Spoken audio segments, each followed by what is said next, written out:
Good morning everyone. हम आज morning आप लोग अपना म्यूट करके रखेंगे। आज हम केस टेकिंग के एक अगले स्टेप्स पर हम लोग आ रहे हैं।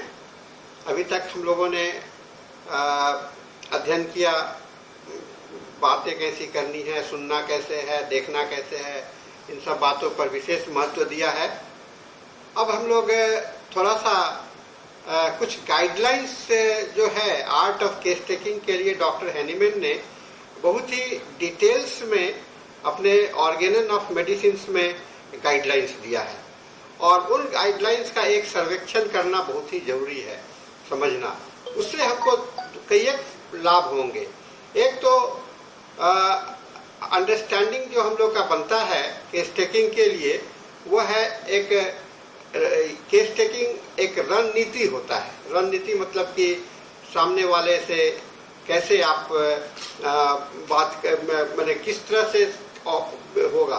तो आपके सामने में जो व्यक्ति है बैठा हुआ, उसके व्यक्तित्व के आधार पर आपको अपनी रणनीति बनानी पड़ती है, यानी कि फ्लेक्सिबिलिटी की जरूरत होती है। तो डॉक्टर हैनीमैन ने हम लोगों को बताया, सभी को, ऑर्गेनन ऑफ मेडिसिन के माध्यम से, कि आप अगर फिक्स्ड आइडिया लेकर के चलेंगे, एक फॉर्मेट में चलेंगे, तो आप केस टेकिंग में सफलता प्राप्त नहीं कर सकते हैं। केस टेकिंग में सफलता प्राप्त करने के लिए सबसे बड़ा जरूरी है कि आपके अंदर में एक इलास्टिसिटी होनी चाहिए, यानी कि फ्लेक्सिबिलिटी होनी चाहिए। आप स्थिर एक एकदम फिक्स आइडिया लेकर के नहीं चलेंगे, आप में एक परिवर्तनशीलता होगी, और जैसी परिस्थिति होगी वैसे आपका अपने क्वेश्चनिंग्स का, अपने आवाज का इस्तेमाल करेंगे। और आप देख रहे होंगे कि यह केस टेकिंग जो है, आपने ऑर्गेनन अगर पढ़ा है तो अच्छी तरह से आपने समझा होगा कि ये ऑर्गेनन में 83 एफॉर्म से लेकर के 104 एफॉर्म तक इन्होंने डिटेल्स इंस्ट्रक्शन दिया है।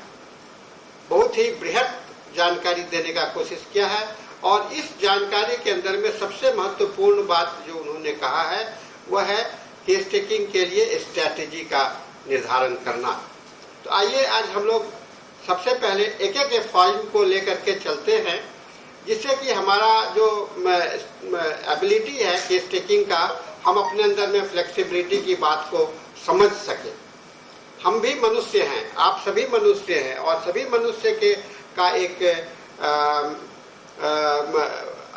जीवन का आधार होता है, और उसमें समझौता नहीं कर सकते हैं। लेकिन जब हमें कुछ काम करने होते हैं, तो दूसरे के लिए काम करने होते हैं, तो दूसरे के अनुरूप हमको अपने में परिवर्तन लाना पड़ता है।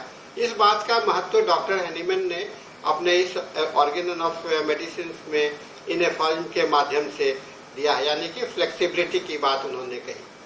तो सबसे पहले आप देखते हैं एफॉर्म नंबर 83। एफॉर्म नंबर 83 में उन्होंने कहा इंडिविजुअलाइजिंग एग्जामिनेशन। इंडिविजुअलाइजिंग एग्जामिनेशन मतलब कि आप जिस व्यक्ति जो आपके सामने में बैठा हुआ है, वह व्यक्ति अकेला है और दूसरे से वह भिन्न है। उसके जैसा रोगी आपने पहले कभी नहीं देखा था और न आगे देखेंगे। वह अपने आप में यूनिक मेडिसिन पेशेंट है ना। जो व्यक्ति आपके सामने में बैठा है, इंडिविजुअलाइजिंग करने का मतलब कि वह कैसे आप उसको भीड़ से निकाल करके देखेंगे। भीड़ के साथ अन्य लोगों के जैसा नहीं देखेंगे, उसे अकेले के जैसा देखेंगे। उसका एक इंडिविजुअलाइजिंग है। तो इसके लिए उन्होंने कहा, इसी एफॉर्म में उन्होंने कहते हैं freedom from prejudice and sound sense. Freedom from prejudice, आपको छठे फॉर्म में भी उन्होंने प्रेजुड्यूस की बात करी, और इस 83 फॉर्म में भी वह फिर पुनः दोहरा रहे हैं कि आपको कोई धारणा बना करके नहीं रखना है। आप सामने बैठे हुए व्यक्ति का इंडिविजुअलिटी को तभी पहचान पाएंगे जब आप फ्रीडम, आपको स्वतंत्र होंगे, आप प्रेजुड्यूस से स्वतंत्र होंगे। इसके बाद में उन्होंने कहा साउंड सेंस। साउंड सेंस, आपको सतर्क होना होगा, आपको कॉन्शियस होना पड़ेगा, जिससे कि हम आपका अटेंशन जो है सो पूरा देखने के लिए, सुनने के लिए और बात करने के लिए वहाँ पर हो। ये एक बहुत इम्पोर्टेंट मैसेज है जो कि हम डॉक्टर हैनीमैन के इस एफआईएम के माध्यम से हम लोग देखते हैं। तो नेक्स्ट आते हैं हम लोग 84। एफआईएम नंबर 84 में कहते हैं कि पेशेंट को देखने के लिए फिजिशियंस का जो केंद्रित ध्यान है उसमें हमेशा इस बात की प्रयास होनी चाहिए, क्या कर रहा है, हमेशा इस बात का प्रयास होना चाहिए कि हम जो हमारा अनयूजुअल सेंसेशन कहाँ है ना, अनयूजुअल सेंसेशन कहाँ पर है। प्रयास हमारा क्या होना चाहिए, अनयूजुअल। अनयूजुअल मतलब विचित्र और यूजुअल कैरेक्टर। अगर आप जैसे देखेंगे कि गुस्सा है तो एक यूजुअल हुआ, लेकिन अनयूजुअल देखने कहने का मतलब होता है अलग अलग ढंग से देखने का प्रयास। तो अनयूजुअल कैरेक्टर देखने के लिए जो विचित्रता इसके अंदर में क्या है, अगर यह खोजेंगे या प्रयास करते रहेंगे, विचित्रता के प्रयास करेंगे, तो आपको नई बातें सुनाई पड़ेंगी, आपको नया चीज दिखलाई पड़ेगा, आप उसके कैरेक्टर के विषय में समझ पाइएगा।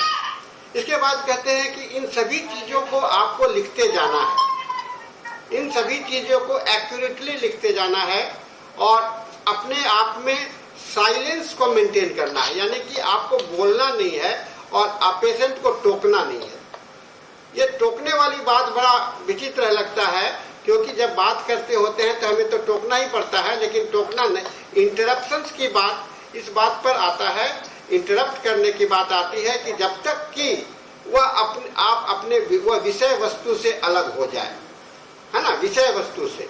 तो आपको पेशेंट को बोलने के लिए उत्साहित करना है, उसको बोलने के लिए उत्साहित करना है, अपने विषय में बताने के लिए उत्साहित करना है, उसे अपनी बातों को बताने के लिए उसको उत्साहित करना है, न कि अन्य ऐसे अनर्गल बात जो कि काम का नहीं है उसको सुनने के लिए आप बैठे हैं, आप उसके काम की बात सुनने हैं। और इसके लिए क्या करना है, आपको धीरे धीरे बोलना है और धीरे धीरे बोलने से आपको फायदा यह भी होगा कि आप और उसको कहें कि आप थोड़ा सा एकदम शांत स्वभाव होकर के बैठिए, उसको कोई भी जल्दीबाजी नहीं होनी चाहिए। और ऐसे में आप जो वह कहेगा तो वह आपको बड़ा पीसफुल माइंड से कहेगा और पीसफुल माइंड से कहने से आपको लिखने में भी सहूलियत होगी। हमने पिछले क्लास में रिकॉर्ड कीपिंग की चर्चा की थी और रिकॉर्ड कीपिंग के साथ में हम लोगों ने इस बात को ध्यान देने की बात करी थी कि आपको लिखते जाना है और हर एक सिचुएशन, हर एक सेंटेंस को आपको कंप्लीट भी करना है, ठीक है ना। एफआईएम नंबर 85 में, एफआईएम नंबर 85 में आते हैं हम लोग। वहां पर कहते हैं कि हर एक विषय जो एक सब्जेक्ट विषय से दूसरे विषय में जब पेशेंट आता है, एक विषय से दूसरे विषय में पेशेंट आता है, तो उसके लिए एक नए लाइन का इस्तेमाल करना है, आपको लिखने के लिए, नोट डाउन करने के लिए बनाना है। और उनके फ्रेंड से दोस्त आए होंगे, उनके रिलेशंस आए होंगे, उनके और भी कोई लोग आए होंगे, तो उन सभी से धीरे धीरे एक एक करके सबसे आपको वार्तालाप करना है और उसमें ऐसा होना चाहिए कि स्पष्टता आ जाए, वेग नहीं रहे। वेग नहीं मतलब कि जो ऐसे वेग करने का मतलब हो गया जिस बात को आप समझ नहीं पा रहे हैं, कोई लोग समझ नहीं पाएगा, उसका जानकारी, उसके इंफॉर्मेशन नहीं होगा, वैसा नहीं होना चाहिए। बातें ऐसी होनी चाहिए जिससे कि आपको इंफॉर्मेशन मिलता है और उसको आप बाद में भी पढ़ करके आप समझ सकते हैं। ऐसा उन्होंने एफआईएम नंबर 85 में कहा। 86 में कहते हैं कि हर एक पर्टिकुलर सिम्टम्स पर जब पूछने के बाद में, बात करने के बाद में, हर एक पर्टिकुलर सिम्टम्स को जो आप नोट कर लिए हैं उसको एक ओवरव्यू करिए और उसके बाद में उसमें जो कमी रह गई है उसको आप पूरा करने का कोशिश कीजिए। यानी कि अब आपको बोलने के लिए कह रहे हैं। जब पेशेंट सारे बात बोल लेता है तो बोलने के बाद में कुछ अधूरी बातें कहता है, कुछ पूरी बातें कहता है, तो वह आपको पूरा करने का काम होता है, यानी कि उस सिम्टम्स को कंप्लीट करने का बात होता है। क्योंकि पेशेंट जब बोलता होता है तो उस समय में बहुत सारी बातें उसका छूट जाता है और वह बोल नहीं पाता है। तो ऐसे में जब याद नहीं रहती है या अपने आवाज के फ्लो में वह उसको बोलने का, या एक्साइटेडमेंट में वह बोल रहा है, या डर से किसी कारण से वह बोल नहीं पाता है, तो उसके सिम्टम्स को, पर्टिकुलर सिम्टम्स को और भी ज्यादा इंफॉर्मेशन लेने के लिए एक एक करके हर एक पर इंक्वायरी करना है। एक लक्षण, जब हर एक लक्षण जो उन्होंने अपना पूरा नरेशन अपना कह दिया, पूरा बात बोल दिया, तो उसके बाद में एक एक बिंदु को टच करना है और एक एक बिंदु पर आपको प्रश्न करने हैं, उसके सेंसेशन लेने के लिए, उसके मॉडलिटीज लेने के लिए और उसके विषय में विशेष जानकारी लेने के लिए आपको कोशिश करनी है। यह एफआई नंबर 86 का अभिप्राय है। 87 में कहते हैं, जब बहुत अच्छी तरह से इस प्रकार आपको जानकारी प्राप्त हो जाती है, तो इसके लिए एक और बात आपको दिमाग में रखना पड़ेगा कि क्वेश्चन और आंसर जो है तो उसमें जवाब येस और नो में नहीं होना चाहिए, है ना। येस और नो में नहीं होना चाहिए, 87 एफआई में कहते हैं, क्योंकि येस नो जो है सो मिसलीडिंग आंसर होता है। येस नो को हम लोग कहते हैं मिसलीडिंग, मतलब कि भ्रमित करने वाला, है ना, भ्रमित करने वाला होता है, जो कि हो सकता है कि सही भी हो और नहीं भी सही हो। इसीलिए पेशेंट को पूरे एक्सप्लेन करने के लिए प्रोत्साहित करना है, एक्सप्लेन करने के लिए प्रोत्साहित करना है, और एक्सप्लेनेशन जो है सो कंप्लीट है। तो ये जब आप उसको मौका दीजिएगा, बोलने के लिए मौका दीजिएगा, तो वह पूरी तरह से कि अपने केसेस को एक्सप्लेन करेगा। आइए अब हम लोग 88 में आते हैं। आपको यहाँ पर माइंड के डिस्पोजिशंस को, माइंड को, मेंटल स्टेट को अध्ययन करने के लिए और बॉडी के स्टेट को, मेंटल और बॉडी फंक्शंस को अध्ययन करने की बात यहाँ पर उन्होंने चर्चा किया है। कहा कि अक्सर और खास करके चिकित्सा रोगी का ध्यान हमेशा अपने बीमारी पर केंद्रित होता है, बॉडी पर केंद्रित नहीं होता है, माइंड पर केंद्रित नहीं होता है, अपने शरीर पर केंद्रित नहीं होता है और माइंड पर केंद्रित नहीं होता है। क्योंकि बहुत सारे पेशेंट ऐसे आएंगे जहाँ की कॉन्स्टिट्यूशनल फैक्टर का बहुत इंपॉर्टेंट होता है, बहुत ही महत्वपूर्ण होता है कॉन्स्टिट्यूशनल फैक्टर, और आप कॉन्स्टिट्यूशंस के ही आधार पर एक पेशेंट को देखते हैं, वातावरण के हिसाब से देखते हैं कैसे वह अलग है। जैसे मैं एक केस बता रहा हूँ, कल मैंने एक डॉक्टर से उनका केस हिस्ट्री में देख रहा था, तो उन्होंने एक स्टेरिलिटी का केस देखा, और स्टेरिलिटी के केस में उन्होंने रोगी का अध्ययन किया और सारे लक्षण लेने के बाद में जो दवा का चुनाव किया, कुछ समय देने के बाद में दवा से कोई लाभ नहीं हुआ। मॉडल उनके प्रॉब्लम पर लेकर के स्टेरिलिटी को, मेंसेस और ये सारे सिम्टम्स को लेकर के दवा सिलेक्ट कर रहे थे, तब उनकी नज़र अचानक उनके कॉन्स्टिट्यूशंस पर गया। ये बाद में की बात हुई, कॉन्स्टिट्यूशंस पर गया तो देखे कि उसके परिवार के सारे लोग शॉर्ट हैं, माने एवरेज साइज के हैं, और यह एक अपने आप में लंबा है।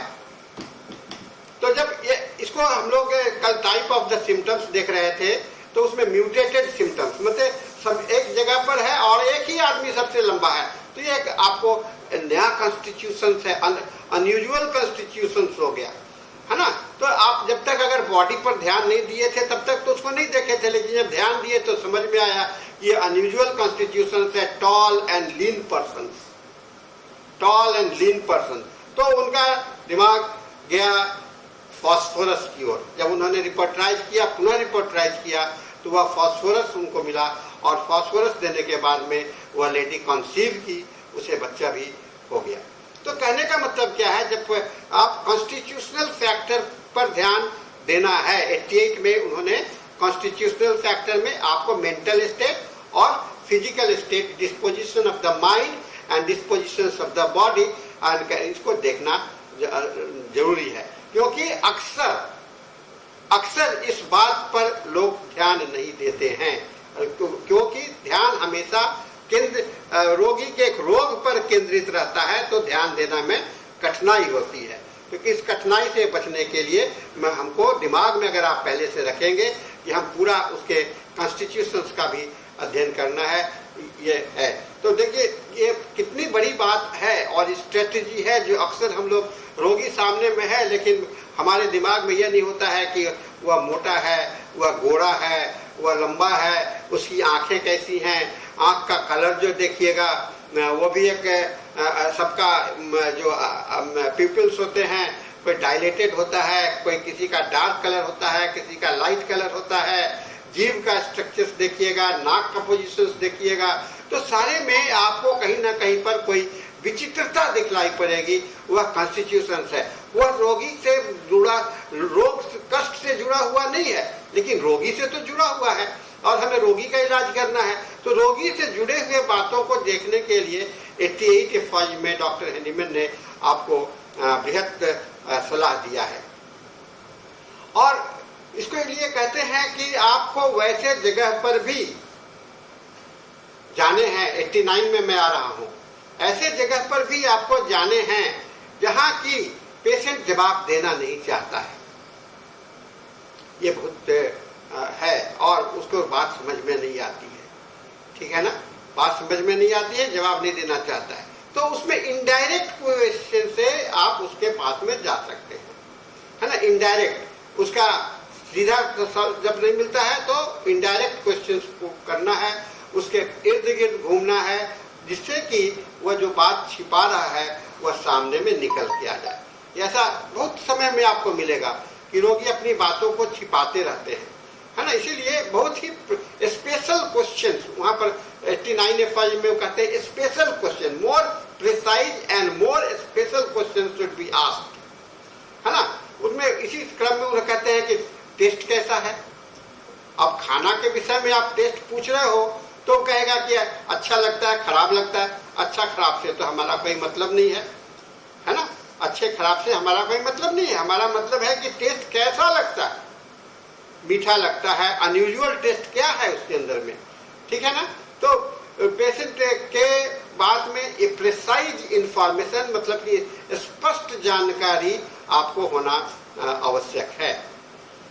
90 फॉर्ज में 90 में कहते हैं जब आप सभी चीज को जब देखना समझना लिए और लिख डाले तो फिर उसमें आप फिर से एक बार दोहरा करके देख लीजिए कि उस पेशेंट के अंदर में पिक्यूलियरिटी कुछ विशेष मिला है कि नहीं मिला है। वह आप उसमें कोई नई बातें उसमें या कोई बातें छूट गई है, दोहराने की बात करते हैं, है ना। मैं आपको जब लेक्चर दे रहा हूं तो मैं कई एक बात को दोहराता हूं।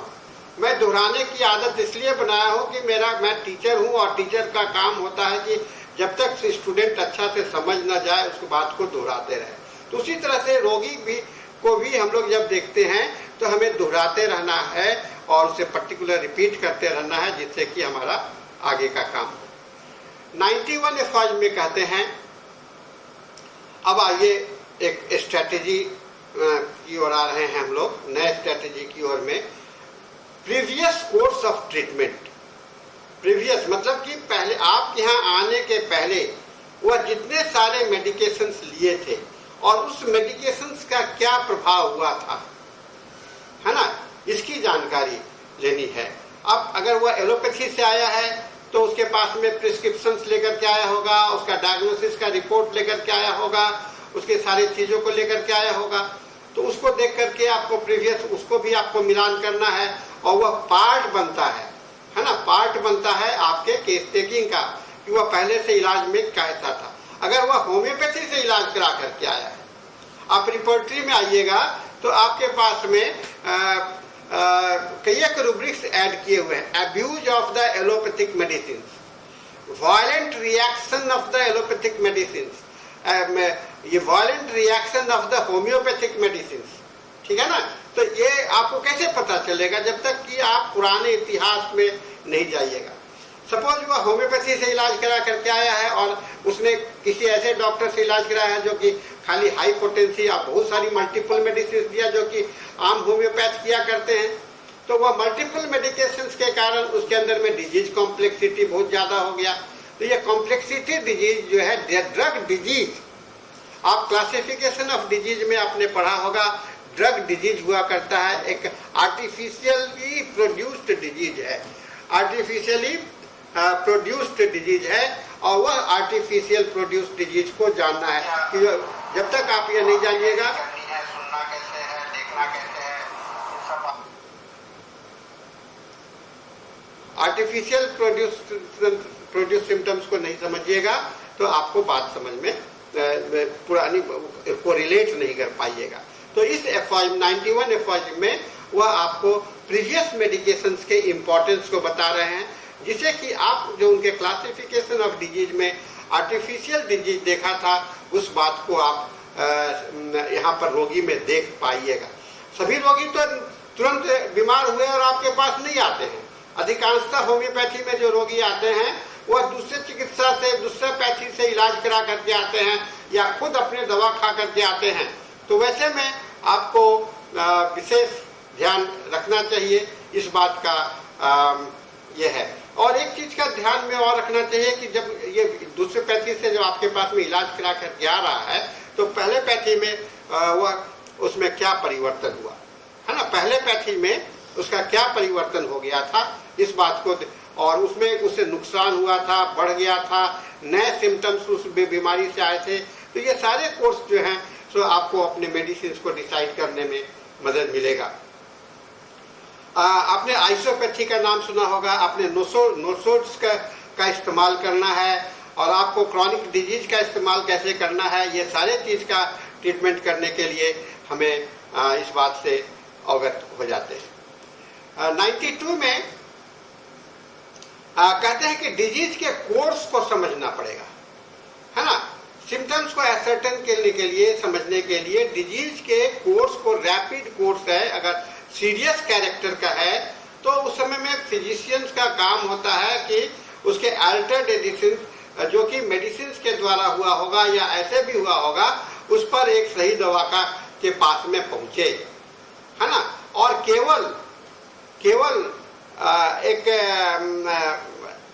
अपने ये सोच करके कि शायद, है ना, शायद का उन्होंने कहा कि कंडीशन हमारे पास में नहीं होता है इलाज में, है ना। जो इंजूरियस इफेक्ट है, एक्चुअल है, उसी पर प्रिस्क्राइब करना है। और जब तक आपको एक्चुअल प्रिस्क्रिप्शन के लिए, दवा के लिए जानकारी नहीं मिल जाता है, तब तक आपको मेडिसिन का प्रिस्क्रिप्शन नहीं करना है। और खास करके जब आपके पास में दूसरे पैथी से रोगी आते हैं तो उतने सारे कंडीशंस लेकर के आते हैं जिससे कि आपको ओरिजिनल डिजीज का जानकारी आपको नहीं मिल पाता है। तो ये अब एक सिचुएशन है, और इसको जब आप क्लेरिफाई कीजिएगा तो आपको नेचुरल डिजीज, आर्टिफिशियल डिजीज और ये सारे चीज में फर्क करने में आपको मदद मिल जाएगा। 93 एफॉज में आते हैं, और 93 एफॉज में कहते हैं कि ये यहाँ पर इन्होंने कहते हैं कि पेशेंट को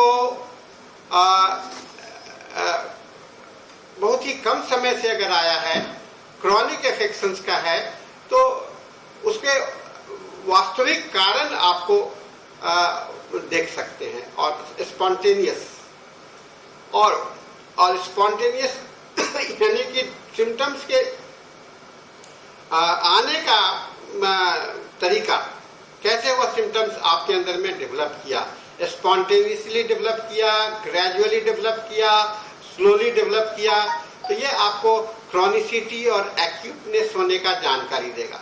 आपने एक्यूट डिजीज और क्रॉनिक डिजीज का क्लासिफिकेशन पढ़ा है।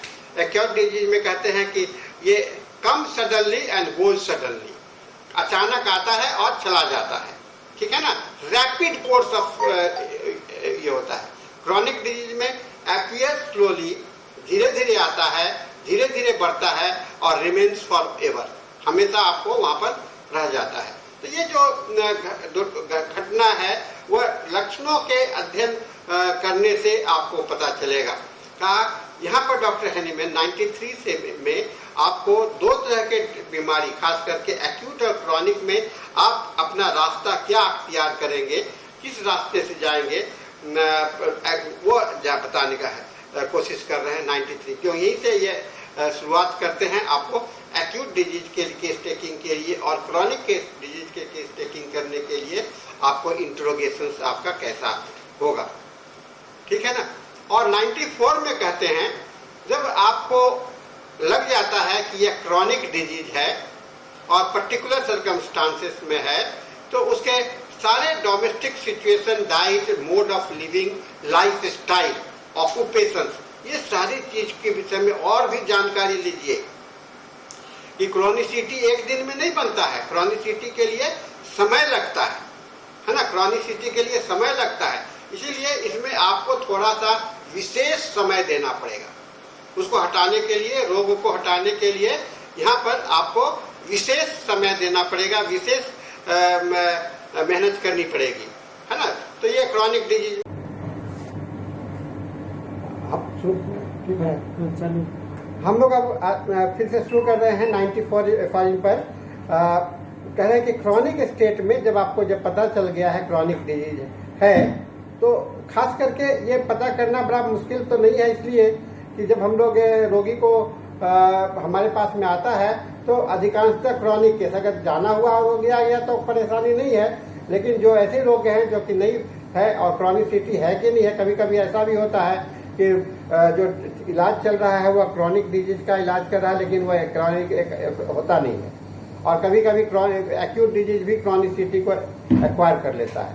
तो इस बात को जब आपको हो जाता है तो वहाँ हमें विशेष समय देने की आवश्यकता है, विशेष बातें हमें करने की आवश्यकता है। 95 एफआई में कहते हैं, 95 एफआई में कि क्रॉनिक डिजीज जब इन्वेस्टिगेशन है कर रहे हैं, देख रहे हैं, तो उसमें साइन ऑफ द डिजीज का साइन और सिम्टम्स हम लोगों ने देखते हो चल रहा है। रोगी ध्यान नहीं देता है, और इससे अभी तो बंद हो गया था ना, नहीं वो बंद किए थे फिर चेक करने के लिए। रोगी उस पर ध्यान नहीं देता है तो फिर सबमिट मैच हो जाएगा ना। रोगी उस पर ध्यान नहीं देता है और भूल जाता है क्योंकि अभ्यस्त हो जाता है। अभ्यस्तता सबसे बड़ा प्रॉब्लम है, हिंड्रेंस है क्रॉनिक डिजीज का। माने यूज्ड अप, आप किसी चीज से बराबर झेल रहे हैं तो आप वो समझते हैं कि इसे बताना जरूरी नहीं है ना, आप उससे अभ्यस्त हो गए, यानी कि उसे एडजस्टेड हो गए। तो एडजस्ट हो जाने से आप उस बात को बता नहीं पाते हैं। इसीलिए डॉक्टर हैनीमैन यहाँ पर 95 एफआई में बड़ा डिटेल्स में इन्होंने बताने का कोशिश किया है कि आपको लक्षण को काफी विशेष जानकारी के साथ में और पूरा नैरेशंस के साथ में आपको देने का कोशिश करना चाहिए। 96 पेशेंट्स में कहते हैं कि कुछ रोगी ऐसे होते हैं, डिस्पोजिशंस होते हैं जो कि हाइपोकॉन्ड्रियक होते हैं और इडियोसिंक्रेटिक टाइप ऑफ पेशेंट्स होते हैं। इम्पेशेंट, सेंसिटिव और अपने सफरिंग्स के कारण बहुत अलग बढ़ा चढ़ा के रोग को कहते हैं, है ना। हाइपोकॉन्ड्रियक पेशेंट्स अपने रोग को बहुत ही बढ़ा चढ़ा करके कहते हैं। इससे आपको घबराने की जरूरत नहीं है। जब आप इस बात एहसास हो जाता है कि वह बढ़ा चढ़ा के कह रहा है तो आपको वहाँ पर थोड़ा सा सतर्क रहना पड़ेगा और उनके ये कोशिश करनी पड़ेगी कितनी बातें वह बढ़ा करके कह रहा है। और क्रॉस क्वेश्चनिंग, बढ़ा चढ़ा करके कहने को क्रॉस क्वेश्चनिंग के द्वारा, माने क्रॉस क्वेश्चनिंग का मतलब होता है उसका उल्टा सवाल करके। जैसे रोगी कहता है कि हमको मीठा बहुत अच्छा लगता है, तो आपको सेकेंडरी क्वेश्चन थोड़ा करते हैं, अगर मीठा नहीं मिले तो क्या कीजिएगा, ठीक है ना। मीठा नहीं मिलेगा तो क्या, ये सेकेंडरी क्वेश्चन हुआ। तो सेकेंडरी क्वेश्चन करके आप जो है सो वहाँ पर रोगी के पास में जानकारी, उसको सही चीज को पता लगा सकते हैं।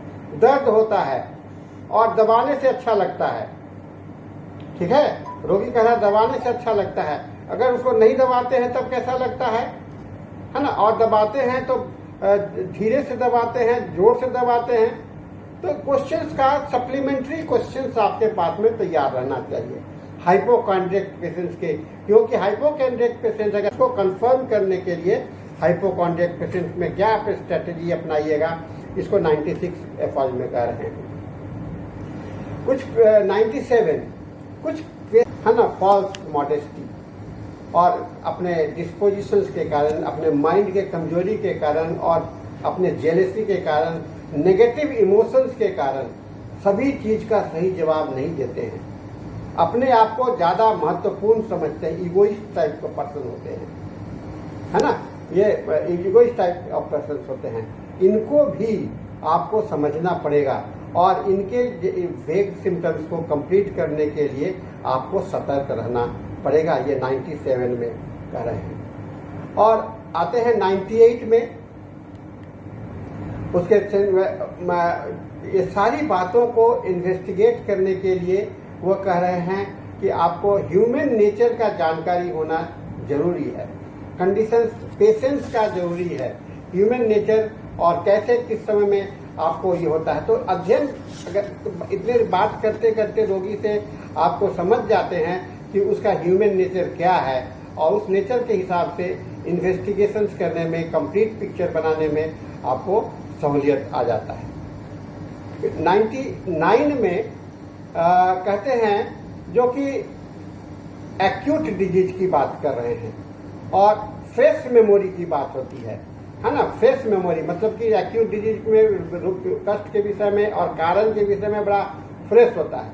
तो यहाँ पर बहुत ज़्यादा आपको मेहनत नहीं करना पड़ता है और कम ही पूछने से आपको विशेष जानकारी मिल जाता है, कम पूछने से ही विशेष जानकारी मिल जाता है। ये 99 एफआई में वो कहते हैं। और 100 एफआई नंबर 100 में वो आते हैं।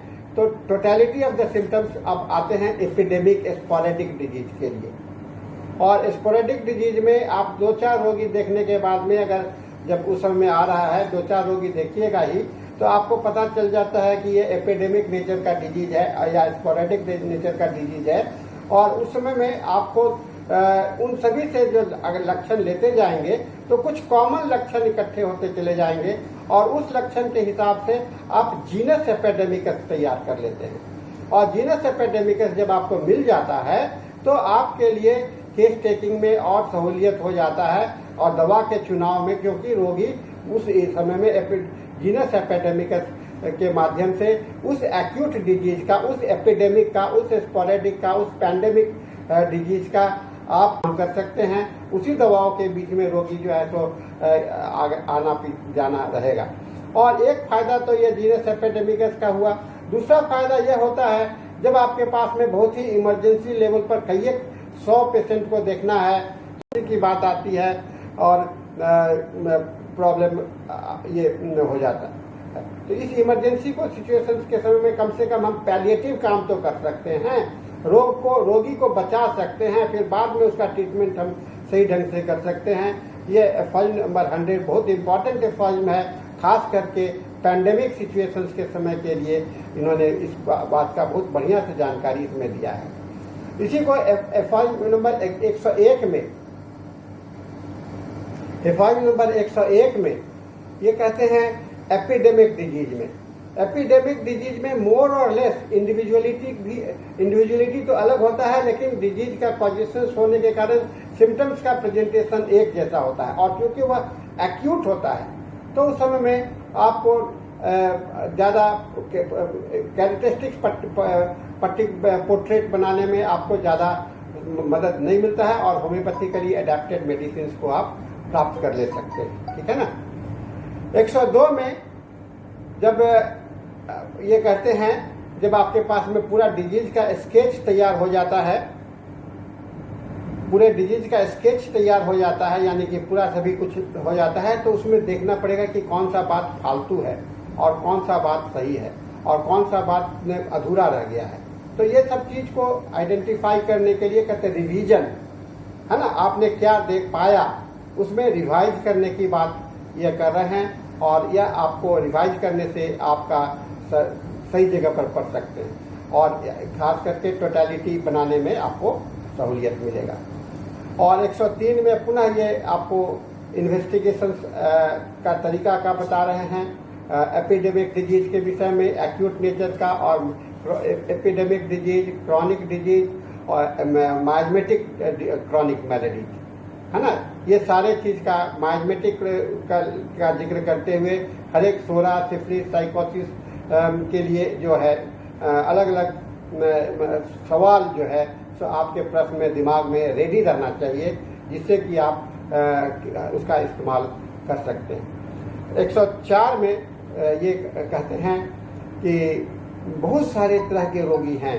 बच्चा रोगी आता है ना, पेडियाट्रिक्स केस टेकिंग, आपका जेरियाट्रिक्स केस टेकिंग, बूढ़े लोग आते हैं, आपका मेंटली डिरेज्ड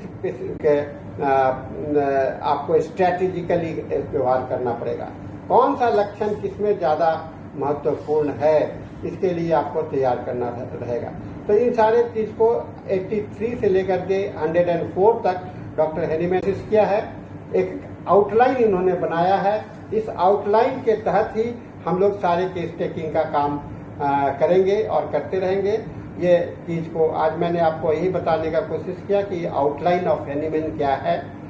ये 104 से और 184 एफॉर्म से लेकर के 104 एफॉर्म तक। आप इसको एक बार पुनः एक एक एफॉर्म को आप लोग पढ़िए और थोड़ा सा इसको मनन कीजिए। आपका केस टेकिंग का काम जो है सो इसमें परफेक्शन आएगा। आपका माइंड का डायमेंशन बढ़ेगा और डायमेंशन बढ़ने से आप अपने आप को काफ़ी अच्छा से केस टेकिंग कर पाएंगे। तो आज का लेक्चर को मैं यहीं पर समाप्त करता हूँ। कल के लेक्चर में मैं फिर आपको फिजिकल एग्जामिनेशन वाले बात जो बच गए हैं उसको मैं देखूँगा। Thank you.